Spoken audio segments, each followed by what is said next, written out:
I'm honoured and pleased to have an Arsenal legend in the building, David Seaman, ladies and gentlemen.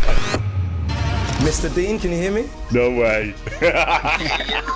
It was larger than life in every way, and he was a hero, not just with the fans, but with the players as well. They all loved him. He was that good that in training, Steve Bold and Tony Adams, that he would embarrass them and they would try and kick him to slow him down a bit, and they couldn't catch him. The ponytail on the head. I was born with a tash. I remember seeing an Arsenal team celebrating getting fourth. Yeah. And I was like, Talk to them, dropped David. quite a little way here. You know, we've done what we did.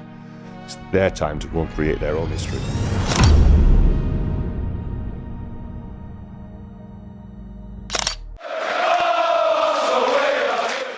AFTV got Lumos here. Lumos, 1-1.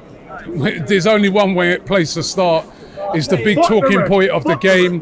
You can hear what they think there. I mean, the referee gives Declan Rice a second yellow card.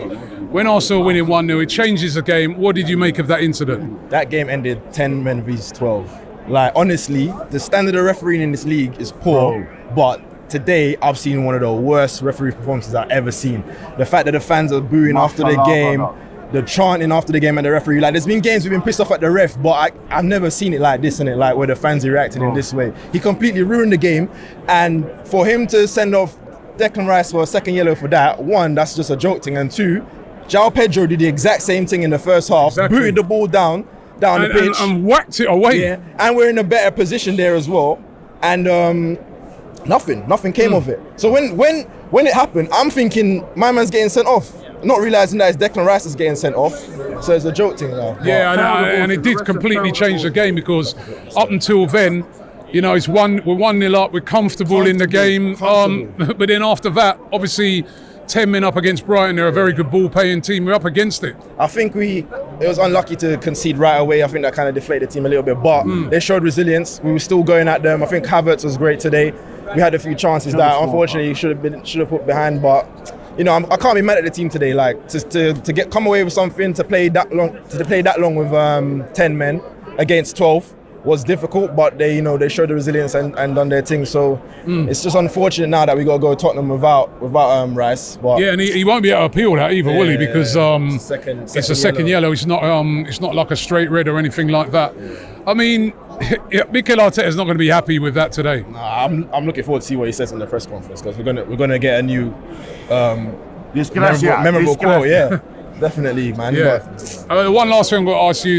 Obviously the transfer window closed yesterday. Yeah. What did you make of the window overall? I mean, I'm not over the moon. We got a good squad. We got good players.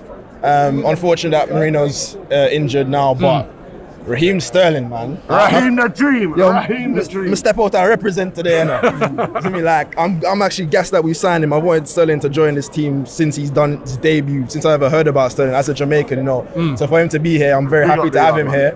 But I just wanted someone that can cover Saka, someone that's competent enough to cover Saka, and I think he can do that. And I think he can play everywhere across the front like Trossard can. So I'm pleased, man. We've not signed any like meaty players. We've signed quality players. And sad to see some of the players go, but I think it's the right time for some of them to move on and get some game time as well. But yeah, man, like I think City are a bit stronger this year than they were last year, and that's the one thing that worries me. But we're still going to go for it, and we're going to push them all the way to the end, and hopefully we're the ones lifting the trophy this year.